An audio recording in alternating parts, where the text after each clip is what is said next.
He left on a moonless night.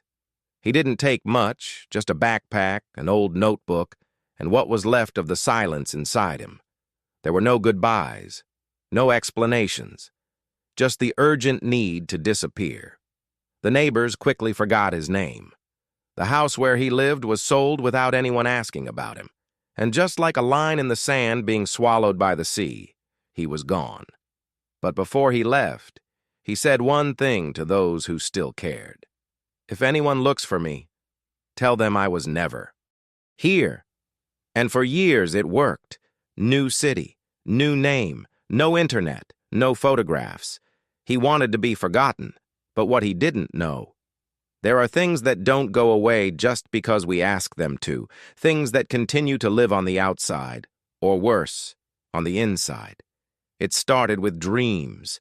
Always the same scene, snow falling silently, tall trees like sentinels, and in the background a howl, a sound he had heard before, not in the forest, but deep down in one's own mind.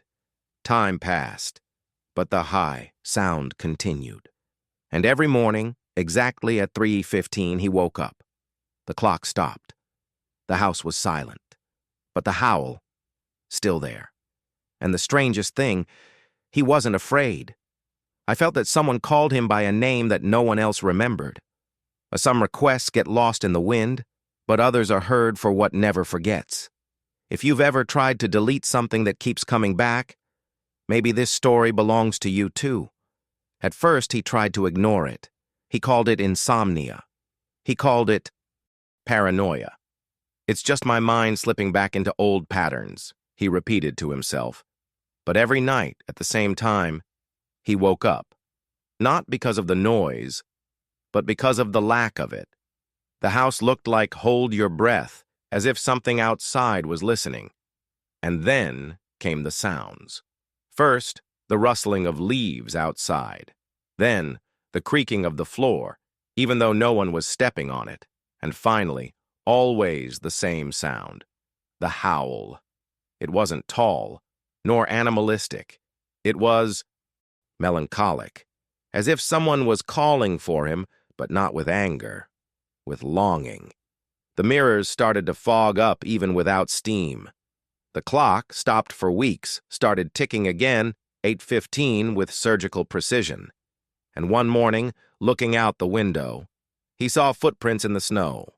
Not human, not a dog. Footprints slow, deep, circular, as if it walked around the house every night. He never saw anyone, but I felt it. That didn't mean to scare him. I wanted to remind you. And this was much, because forgetting was safe. Remember, it was open the door to everything he had buried. What if what called to him wasn't out, but waiting to be welcomed back? Sometimes the past doesn't knock on the door. He walks in circles until you are ready to leave. He began to notice small details. A painting that changed position on its own. The porch chair always turned slightly to the east, as if somebody the sunrise, even on cloudy days. In the bathroom mirror, sometimes he saw reflections. That weren't his. No shadows. Silhouettes. And one freezing morning, he saw something even more impossible. Wolf footprints inside the house. From the carpet to the door. But the door is still locked from the inside. He tried to record, photograph, and write down. But everything I did disappeared the next day. Notebooks erased words. The cell phone only recorded silence. It was as it was, time was trying to protect him from himself, or trying to keep him trapped. But it wasn't just the house that gave signs. He received a letter, no sender, with a single handwritten sentence. You are still being called, and you always have been. And just below, drawn in dark ink, the outline of a wolf howling under the moon. It was the same symbol he had seen in his dreams since he was a child, and that's when he understood. That was no coincidence.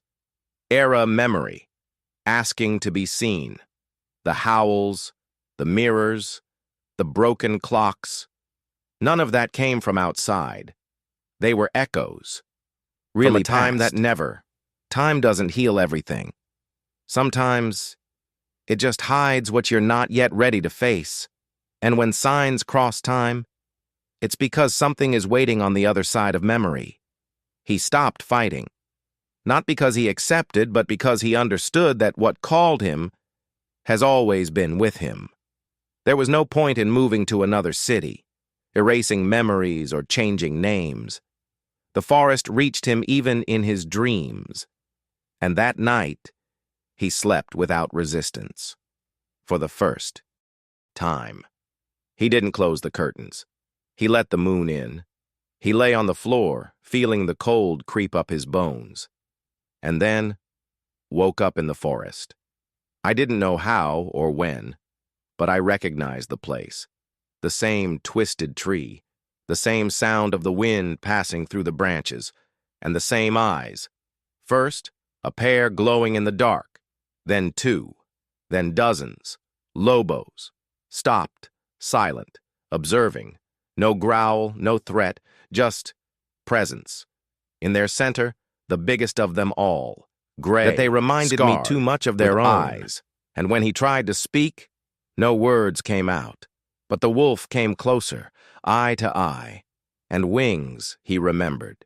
He remembered the dark room where he cried without understanding why.